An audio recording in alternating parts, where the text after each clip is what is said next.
If you ever tried to explain climate change to your uncle at Thanksgiving or questioned someone's religion in a Facebook comment thread, you know what it's like to attack a castle.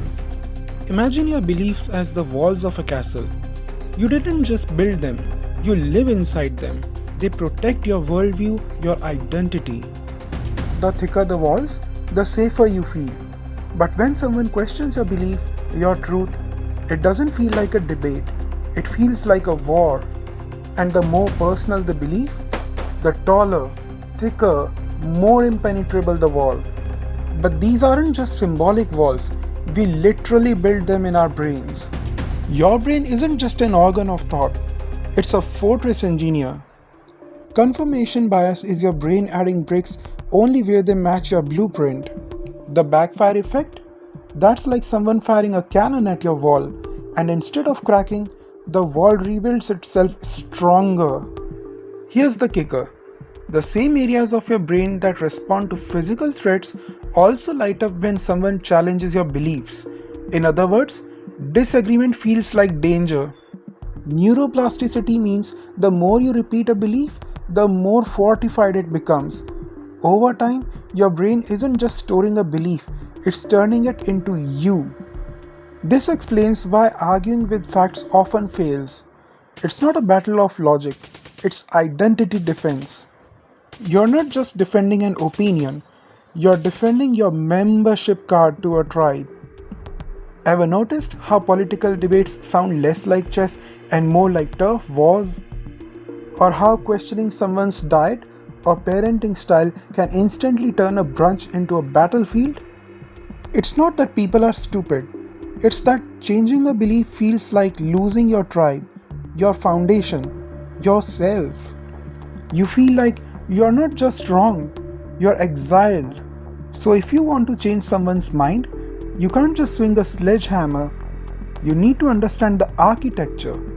And that's exactly what we are doing here at Wake Up and Think. This isn't just a channel for people who want easy answers or to feel smug about being right. It's for those of us willing to rip off our own armor, piece by piece, and examine the stories we have told ourselves, even when it stings. Because here's the truth: we all have castles, we all defend what we have built. But if we want to grow, if we want to actually wake up, we got to question the blueprint, not just others, but our own. If that sounds like the kind of challenge you are ready for, like, share, and subscribe. Not for validation, but to build a tribe of people committed to growth, clarity, and calling out the BS, especially our own. Alright, people, logic test time. Which works better? Here's why you're wrong. Or, here's something I've been wrestling with lately. Leave your answer in the comments. Here's another kicker. If you find a crack in someone's belief, there's something even stronger protecting it: tribalism. And next time, we are going inside that beast. Tag someone who builds walls faster than they listen. Ever wonder why people get so defensive about politics, religion, or climate change? It's not just about facts, it's about tribe. To challenge someone's belief is to risk severing their connection to their group, their identity, even their sense of safety. Think of that friend who shuts down mid conversation, or that uncle who explodes at the dinner table.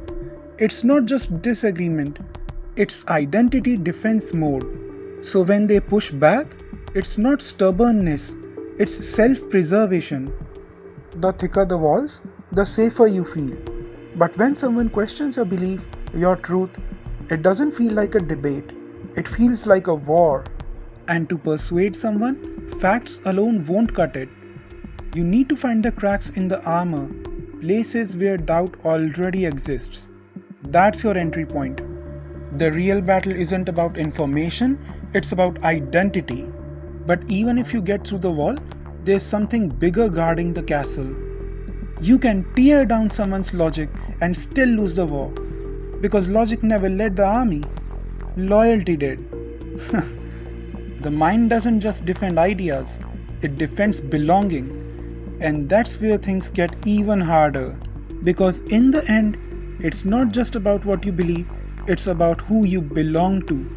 And when loyalty to the group is on the line, reason takes a backseat.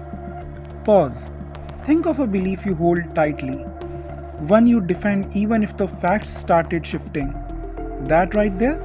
That's your castle. In the next part, we'll dive into how tribal thinking doesn't just protect beliefs, it makes them almost impossible to challenge.